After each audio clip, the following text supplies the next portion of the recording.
को जो हम पहले पढ़ाएं वास्तविक संख्या, उसमें का ही एक टॉपिक है जो मेन हमारा टॉपिक है और बहुत ही इम्पोर्टेंट टॉपिक है, यूक्लिड विभाजन प्रमेयिका, और एक है यूक्लिड विभाजन एल्गोरिथम।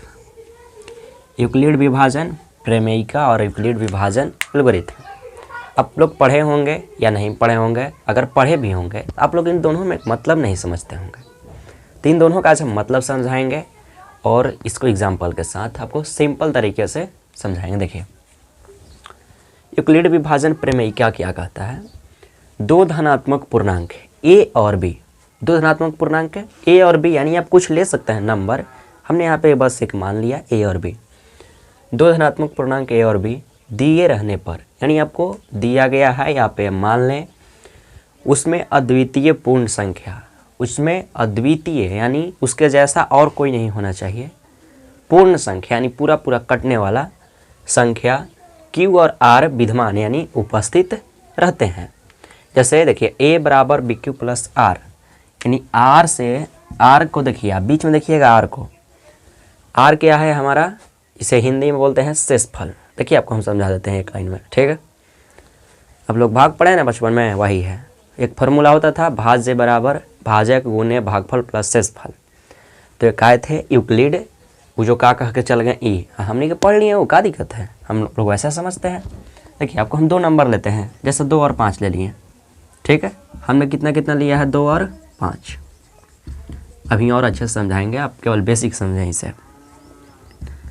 तो देखिए किससे भाग करना है, छोटका से बड़का में भाग करना है, ध्यान रखिएगा। कितना बार में, 2 बार में। देखिए आपको यहाँ पे क्या समझना है, देखिए ए और बी दिया गया है, लेकिन ये तीसरा आ गया, इसे बोलते हैं क्यू। क्या बोलते हैं, क्यू। इसे हम लोग बोलते हैं भागफल, इसे इंग्लिश में बोलते हैं कोसेंट, ठीक है। और 2 दूनी 4, घट के कितना बचा, 1, कितना 1, तो ए हो गया हमारा R। यानी इस प्रमेयिका का कहने का मतलब है, जो यूक्लिड कह के गए हैं, हम लोग पगला दिए हैं उल्टा बोल के, कि जब 2 नंबर दिया रहे और उसका हम भाग करेंगे, क्या करेंगे, भाग करेंगे सीधे तौर पे, तो उसमें हमें भागफल और शेषफल मिलता है। यानी यहाँ कहने का मतलब क्या है, Q और R मिलता है, सिंपल चीज़ है। देखिए कभी कभी आप लोग भाग करते हैं तो ऐसे बोलेंगे 2 से 4 में करो, आप लोग क्या करेंगे, 4 एकदम काट। तो अब काट के जगह पर क्या है, अगर पूछेंगे तो क्या बोलिएगा। देखिए यहाँ पे होता है घटाओ, 4 में से 4 घटेगा तो 0, तो ए भी आ जाता है शेषफल में, ठीक। इसे नहीं छोड़ दिया जाता है, बचपन हम लोग छोड़ देते हैं, लेकिन अब ध्यान रखना है, यही बहुत काम आएगा।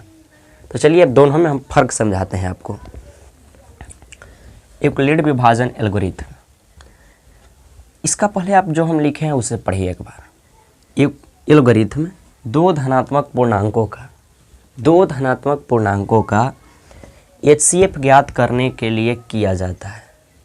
एल्गोरिथम का उपयोग हम लोग कब करते हैं, जब 2 धनात्मक पूर्णांक दिया रहे और उसका HCF, जो हम लोग पहले पढ़ते थे ना भाग में, जो शेष आया फिर वही से लाकर लगा दीजिए, वो एक तरीका था, एक गुणनखंड विधि था, और अब एक ये आए हैं जो कि भागे विधि के अनुसार चलता है।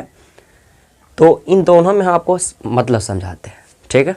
जैसे देखिए कहा क्या गया,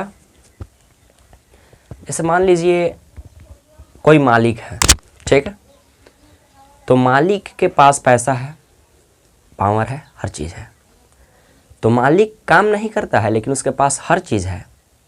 उसी तरह से ए भी है, ठीक है। यूक्लिड विभाजन प्रमेयिका, प्रमेयिका का मतलब क्या है, लोग एकदम पहले से ही सीधा है।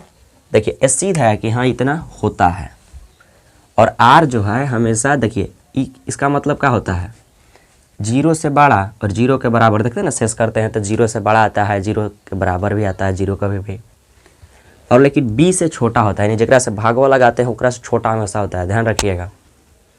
तो यही यहाँ पे लिखा गया और कुछ नहीं है। तो एक क्या है, एक सीध दिया गया है कि हाँ ये देखिए सीध है, इसका प्रूफ सब है।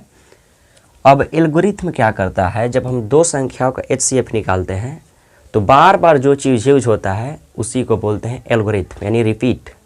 जैसे देखिए मालिक है, मालिक कुछ नहीं करेगा, बस एक प्रूफ हो गया, उसके पास पैसा पावर हर चीज़ है, लेकिन उसका नौकर क्या करेंगे, काम करेंगे, नौकर ने कहिए, समझ लीजिए, जो हाँ एक तरह से मान सकते हैं।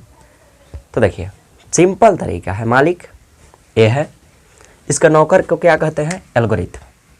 यानी ए क्या करेगा? बस HCF निकालेगा। तो अब लोग देखते हैं HCF कैसे निकालते हैं। जैसे हम एक सिंपल एग्जांपल लेंगे, ज़्यादा हार्ड नहीं। एक एग्जांपल लेते हैं, 4 और 70 का HCF ज्ञात करें। और कैसे ज्ञात करना है? यूक्लिड विभाजन एल्गोरिथम से।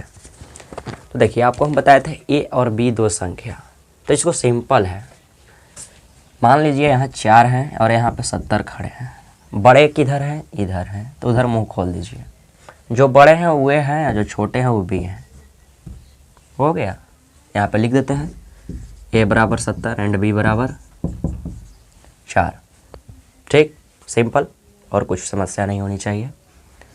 अब हमें किससे निकालना है? यूक्लिड विभाजन एल्गोरिथम से। उसे शॉर्ट में हम लिखते हैं यूक्लिड डिवीजन एल्गोरिथम से, यानी EDA से। अब ध्यान रखिएगा, EDA से, यूक्लिड डिवीजन एल्गोरिथम, हिंदी में यूक्लिड विभाजन एल्गोरिथम। ठीक है, तो क्या फार्मूला होता है? A बराबर BQ प्लस R, यानी मेन यही होता है। अभी जो लिखे थे ना उसको कभी भूल जाइए। A के वैल्यू कितना है? 70। ठीक, B के वैल्यू कितना है हमारे पास? 4। 4 से भाग करेंगे तो कितना आएगा Q के वैल्यू?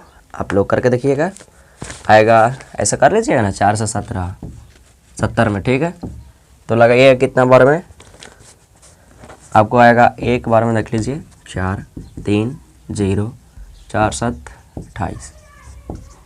देखिए ऐसे आएगा। तो जो भागफल आया ना 17, उसे Q के जगह पे लिखेंगे और जो शेषफल आ रहा है यहाँ पे लिखेंगे। ठीक है, 2। देखिए R के जब तक वैल्यू 0 ना आए तब तक हमें करना है। कब तक? और हम यहाँ पे लिखते चलेंगे R = नॉट 0, जैसे कि आपको अच्छे से आए समझ में। फिर देखिए अब हमें ध्यान देना है इस पे, यानी अब B जो है, B को यहाँ पे लाना है, यानी 4, और R जो यहाँ पे शेष था उससे क्या करना है? भाग। तो कितना बार में आ जाएगा? 2 बार में कटेगा तो 0। नहीं, देखिए अब आपको R कितना मिल गया? R = 0। तो जो B का वैल्यू है यहाँ पे, देखिए A B तो अब A हो गया। देखिए 4 जो है A हो गया। अब यहाँ से देखिएगा तो 2 हो गया क्या? B। यही हमारा क्या हो जाएगा? HCF। अतः किसका किसका? 4 और 70 का HCF बराबर 2। सिंपल है। तो देखिए ये था और कुछ नहीं,